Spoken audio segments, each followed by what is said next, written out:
Chuchay! Maymay? Bakit? Tara, bugtong-bugtong tayo? Sige ta! Bugtong-bugtong lang pala eh.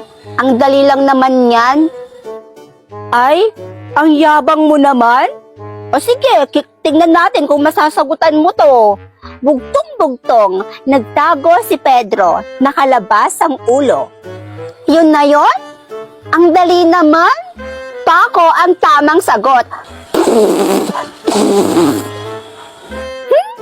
Nakachamba ka lang. O, ako naman. Bugtong-bugtong, isang prinsesa nakaupo sa tasa. Di kasoy! Bleh! Siyempre, madali lang naman yan. O eto, mahirap na to. Hindi mo ito kayang sagutan. O, hinila ko ang tadyang, lumapad ang tiyan. Payong ang tamang sagot, Maymay. Mahirap daw. O, ito naman. May balbas pero walang mukha. Mais ang tamang sagot. O, ito naman. Isa ang pasukan, tatlo ang labasan. Kamiseta ang tamang sagot. O, ako naman. Bugtong-bugtong. Isang hukbo ng sundalo, dikit-dikit ang ulo. Di wales.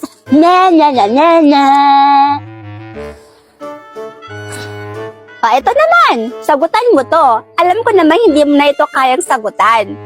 Kaisa-isang plato, kita sa buong mundo. Hindi ko nasasagutin yan, Maymay. Naiinis na ako sa'yo. Pikon! Di wow sabaw, walang may pake. Hi guys! Kayo na lang ang sumagot. Ang makahula ng tamang sagot, bibigyan ko ng GCash. Ano? G ba kayo? Sagot na!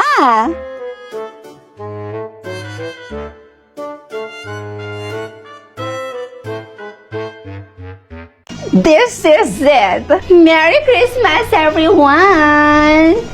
Hoy girl, yung gift ko para sa'yo, tingnan mo na lang dun sa lamesa ha. Ikaw yung nakabunot sa akin, girl? Yup. And I know, I'm 100% sure na magugustuhan mo yung gift ko na yun para sa'yo. At ako naman ang nakabulot ng pangalan mo, Rosette. Oh, really? At sana, magustuhan mo yung regalo ko sa'yo. Thank you. You're welcome. By the way, guys, Nasaan na kaya si Nimpa? I mean, pupunta pa kaya yun dito? Nahiya na ka mo pumunta yun dito, girl. very well said, girl. For sure, nahihiya yun pumunta dito. Tama lang na hindi siya pupunta dito, girl, no? Dahil nakakabadap yung itsura niya. Kaya tama lang talaga na wala siya dito at hindi siya pupunta.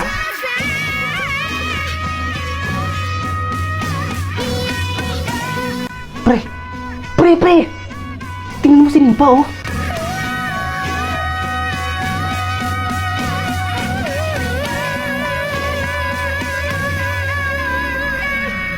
Sabi mo noon, kamukha ko si Ann. Panuhulog na dapa at naputi ka sa daan. Inaasar mo hita ka na puro bariya.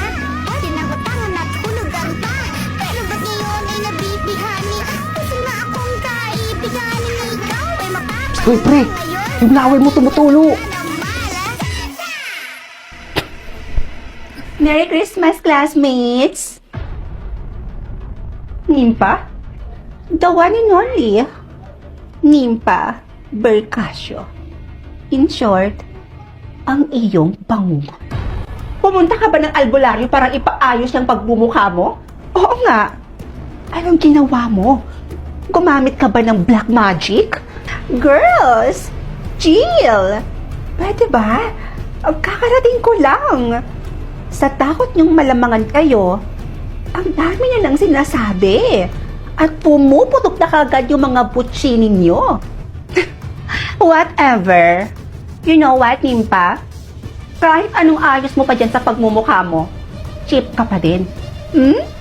At yung suot mong yan, for sure, sa okay-okay mo lang yan binili. You're right, girl.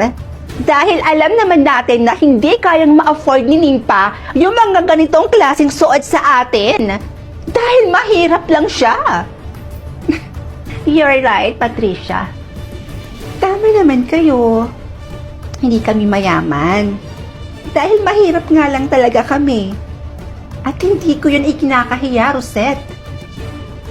Pero alam mo, Rosette, nagagandahan din talaga ako sa'yo.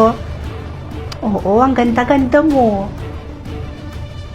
Kaso nga lang, aanhin mo naman yung kagandahan kung wala naman laman yung utak. In short, boba. Oh, aray ko!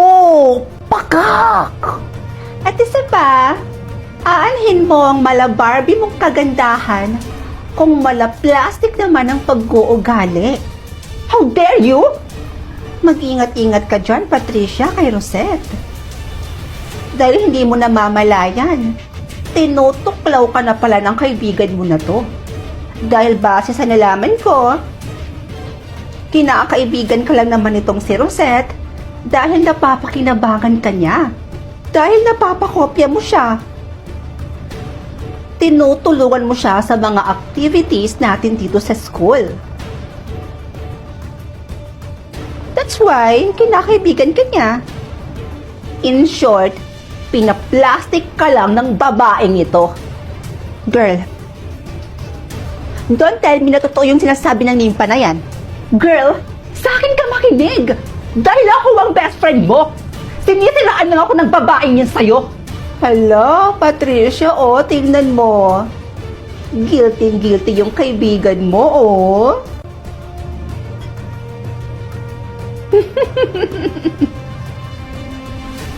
Guilty yarn.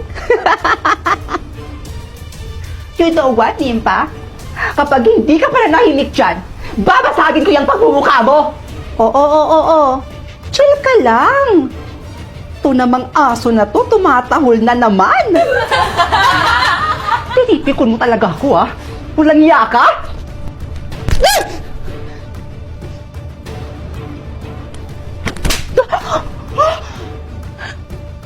Kung dati, pumapayag akong maliit-maliitin nyo at husgahan niyo yung pagkatao ko, pues ngayon, hindi na ako papayag!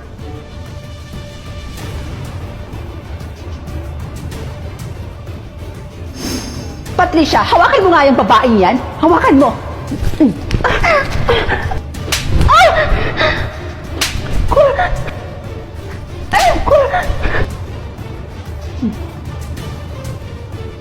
Patricia, hawakan mo yung kaibigan mo. At paano kung ayaw ko? Pag sinabi kong hawakan mo yung kaibigan mo, hawakan mo! Nimpa, bitawan mo na to, please lang! Kakagaling ko lang ng salon kahapon! Pinaayos ko yan eh! Ang mahal-mahal pa naman ang pagpaayos ko ng buhok ko, Nimpa! Huwag mong sasagarin yung pasensya ko, ha? Nimpa! Bitawan mo nga yung kaibigan ko! Bitawan mo na sabi! Pag hindi mo sinunod yung sinabi ko, kakalbuhin kita! Oo na, ito na. Gagawin ko na, bitawan mo na itong buhok ko, sige na. Oh my gosh, ang hair ko! Susunod ka rin naman pala.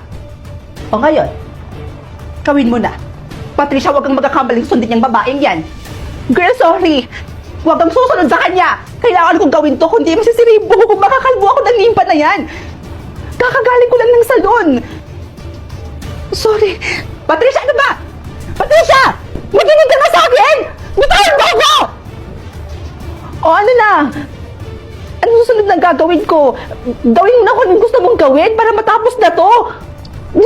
Wala kang kwenta, kaibigan!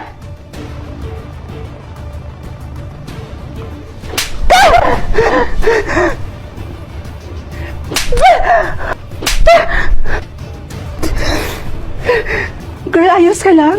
Bitawan mo ako! Mukha ba akong okay, Patricia? Ha? Kahit kailan talaga gaga ka! At ikaw, Walang iya ka! Pagsisisihan mo yung ginawa mo sa akin!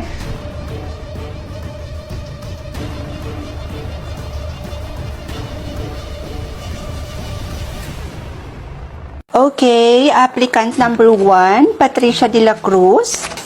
Present. Okay, applicant number 2.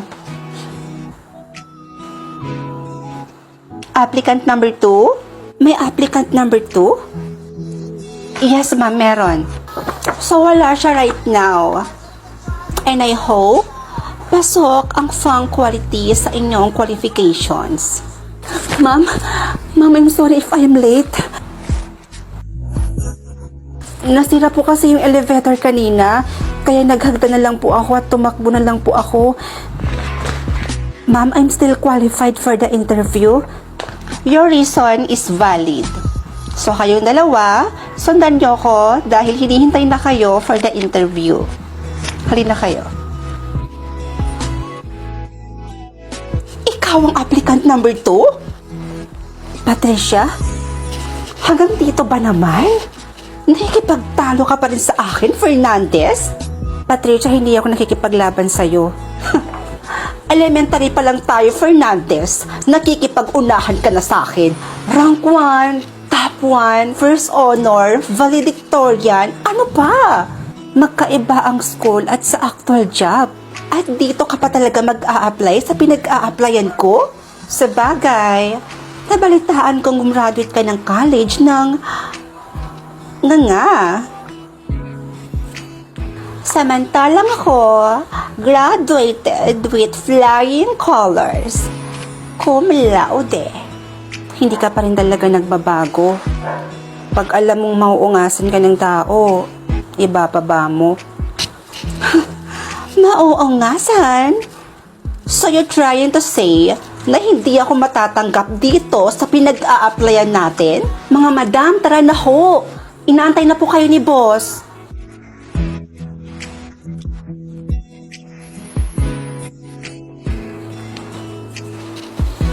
Huwag kang pasisiguro, Fernandez. Dahil sa ACADS at sa writtens ka lang naman magaling.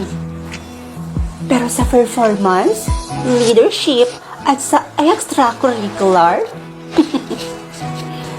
taob na taob kita. I know, pero somehow, sa strategy, concept, unique ideas, at sa vocabulary, alam kong mas lamang ako sa'yo. So good luck na lang. Pero payo ko sa'yo, bumili ka na ng tissue. Dahil mamaya, iiyak ka.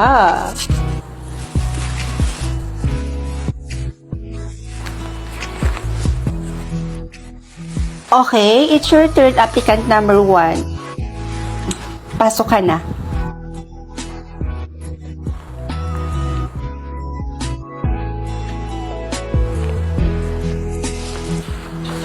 Next, applicant number 2, hinihintay ka na. Finally, may resulta na sa interview ninyo. So, yung babanggitin ko ngayon kung sino yung natanggap bilang assistant manager. Kaya congrats sa'yo dahil ikaw ang napili bilang assistant manager. At walang iba kundi si